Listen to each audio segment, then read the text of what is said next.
আসসালামু আলাইকুম রহমতুল্লাহ বরকাতুহু। প্রিয় দর্শক মণ্ডলী, আপনারা অনেকেই জিজ্ঞাসা করেন যে সার্বিয়ার ভিসা আসলে কোনটাকে হয় কিনা। ভাই দেখেন, বাংলাদেশের মানুষ এবং ভারতের মানুষ, যদিও আপনারা জানেন যে সার্বিয়ার কোনো এম্বাসি বাংলাদেশে নাই, দিল্লি থেকে কাজগুলো হয়। দেখেন, অসম্ভব বলতে কিন্তু কিছু নাই। কথা হয়েছে, যদিও এই ভিসার কাজগুলো মূলত করে দূতাবাস, আর আপনার পারমিট নিয়ে যে কাজগুলো হয়, অ্যাপ্রুভালের যে বিষয়টা, সেটা কিন্তু আসলে সার্বিয়া ইমিগ্রেশন থেকে বা শ্রম মন্ত্রণালয় থেকে হয়। তো আসলে দূতাবাসের কাজ হচ্ছে মূলত ভিসা করা।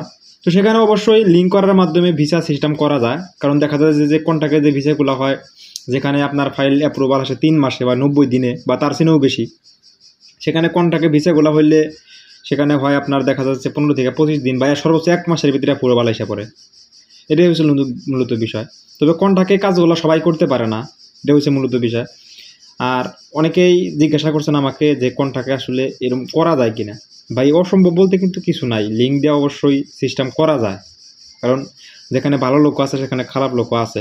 দেখা যাচ্ছে যে কোনো মানুষ টাকা খাওয়ার মাধ্যমে বা যে কোনোভাবে সিস্টেম করে তারা কন্ট্রাক্টে ভিসাগুলো কইরা ফেলা, এটাই হচ্ছে মূলত বিষয়।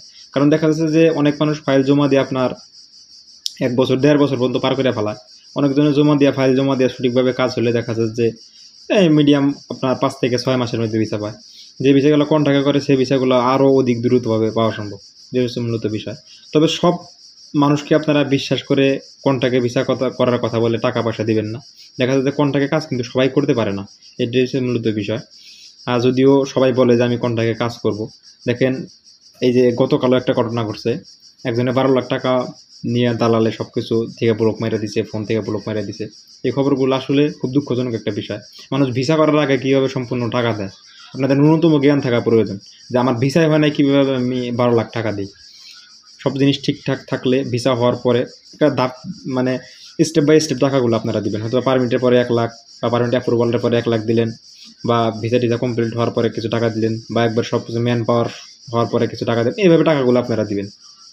তো আশা করছি বিষয়টা বুঝতে পারছেন, যে বিষয়টা নিয়ে কথা বললাম যে কন্ট্রাক্টে ভিসা, এটা আসলে হওয়া সম্ভব। এবং অনেকজনও জিজ্ঞাসা করেছে এই কন্ট্রাক্টটা আসলে কার মাধ্যমে করা হয়, আপনার সার্বিয়ার নিয়োগ কর্মকর্তার কাছ থেকে করা হয় নাকি সার্বিয়ান দূতাবাসে করা। ভাই, যেহেতু ভিসার কাজগুলো দূতাবাস করে, সেখানে আসলে নিয়োগ কর্মকর্তার কোনো হাত থাকে না।